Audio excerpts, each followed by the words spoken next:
In the case of a series like Unsung Heroes, there are certain vehicles that are pretty much always guaranteed to at least be considered to be featured, if not actually featured, and supercar concepts, or prototypes, or designs, or show cars are one of those kind of categories that are pretty much always guaranteed a good chance at least, and this is one of those. I talk about supercar concepts at length on the channel. We have done before, doubtless we will again. Stuff like the Volkswagen Nardo, the Bentley Honordier, the Bugatti Chiron, the Peugeot 907, a variety of others as well. Now this one is another perfect example of a supercar concept with some great ideas, which for various reasons just didn't really get the chance to prove what it was capable of in a real production setting. Even if that setting did turn out to be a limited one, if that had have happened, it would have still been cool to see what it could do.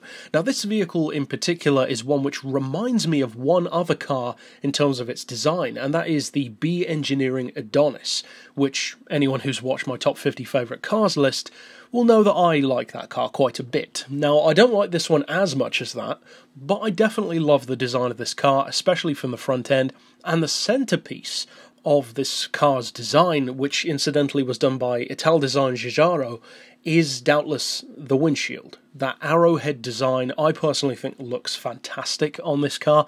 It's not necessary as such, it's kind of a gimmick in its own right, but it makes it instantly recognisable. There are very few, if any, other supercars, concept or otherwise, to have that kind of appearance, and the rest of the car complements that shape. The entire front end of the vehicle has that very arrowhead-esque design, again a little bit similar to a Zonda with the pointiness of it. The back end not so much, I'm not as much of a fan of that. Doesn't have a rear window, which is a nice little nod to stuff like the MC12 and a variety of other race cars, and it's fairly simple from the back. Now from the front the car is pure supercar, from the side it's pure supercar, from the back, well from the back it might remind you of something a bit different, something like a hybrid or an electric car for instance, and that's actually quite apropos on this occasion because this car, the Frazer-Nash Namir, is exactly that. It's a hybrid supercar concept. Now I was fortunate enough to see this car the first time I went to the Goodwood Festival of Speed back in 2009. It was featured, drove up the hill. It didn't make much noise.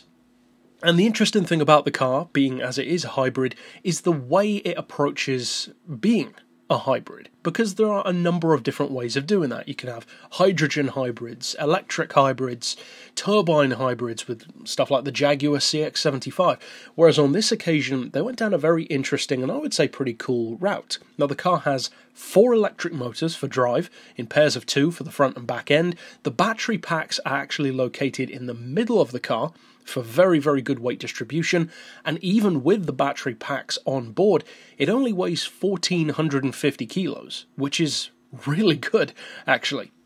Now, even though it is electric driven, it actually still has a pretty good top speed. 187 miles per hour is the quoted speed of the Namir, and the 0 to 60 time is 3.5 seconds, which for an all-wheel drive electric car with that kind of instant power and torque delivery, that's not surprising. 3.5 seconds is pretty good.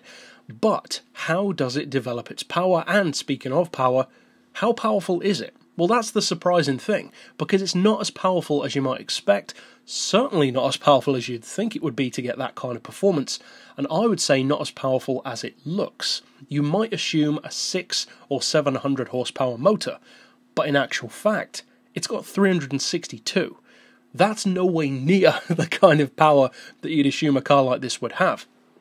But as I said, you've got all-wheel drive, you've got the direct drive advantage of an electric motor setup, and the fact that it weighs only 1,450 kilos helps immeasurably.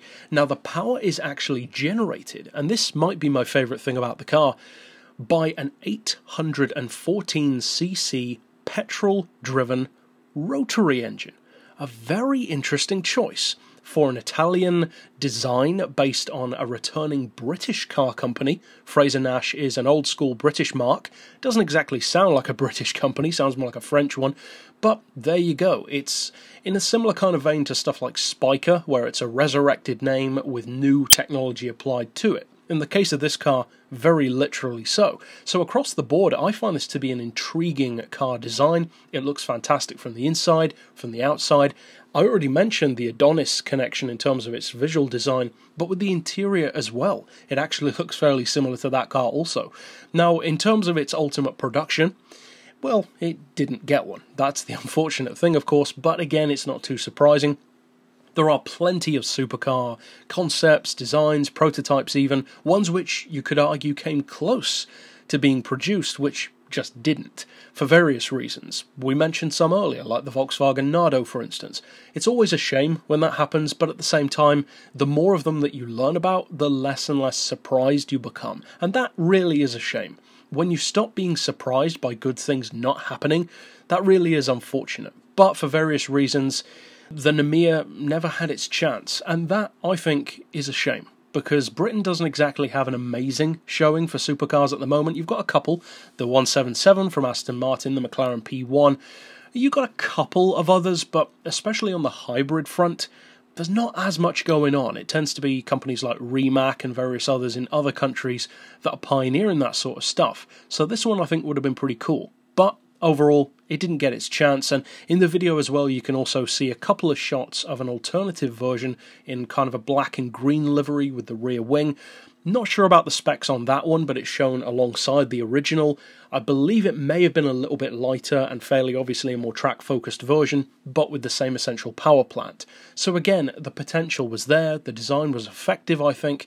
Not necessarily the kind of design that everyone would find appealing, but certainly the kind of supercar that could have had a place in the market, for sure. Especially given that it was designed roughly a decade ago, way before stuff like the BMW i8 came out with similar kind of numbers, but not as quick. So overall, it's a shame that the car didn't get its chance, but at least we can still check it out on the internet, check out the specs, pictures of it, and talk about it in forums such as this one. But that's it for this pick overall. Of course, there are plenty more exotic and special and unique cars, both in the road and racing world, that you can check out in this series. So to do so, click through at the end, but for now, as always, thanks for watching.